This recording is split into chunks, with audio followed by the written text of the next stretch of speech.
Alright, let's talk about Blue Lock Season 2.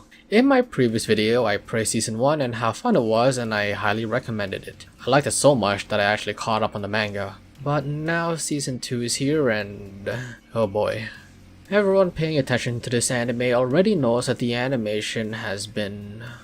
well, not that good. Still images and lack of kinetic movements harm the enjoyment of the season, and the usage of PowerPoint transitions have led to people dubbing it PNG lock. I can't really blame them. But there have been plenty of criticisms online already, so what I'm gonna do is talk about the positives for a bit.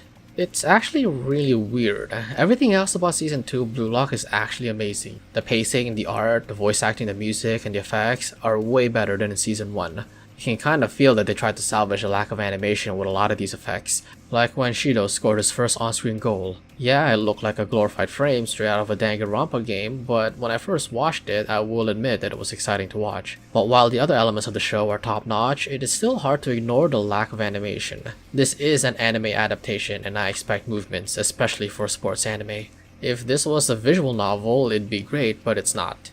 I would even say that the still images used in the fight scene between Lemillion and Overhaul were actually better, because it helps convey the severity and bleakness of the situation. It was still a bit disappointing not to see that fight animated, but it still has an impact with how they presented it. But for Blue Lock, there really isn't any artistic reason for the lack of animation.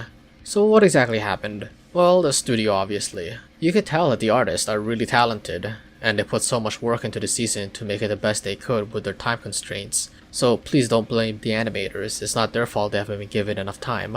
And they couldn't make this show the best it can be. And it's ironic too, how the show is about people in positions in power prioritizing profits over nurturing talent, and the studio responsible for the anime adaptation does the exact same thing to their artists and animators.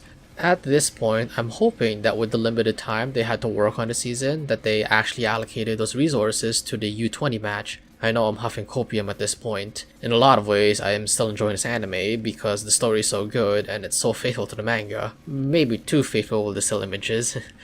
But I'm still gonna keep watching it. I won't give Blue Lock Season 2 a score rating yet as a whole because the season is still airing. I will say though that the episodes up until now are so far like a 6.5 out of 10 maybe, I would say. But again, I'll have to wait and see until the season's over before giving it my final judgment. Despite its issues though, I will say that it's still more enjoyable than My Hero Academia Season 7. Okay, bye.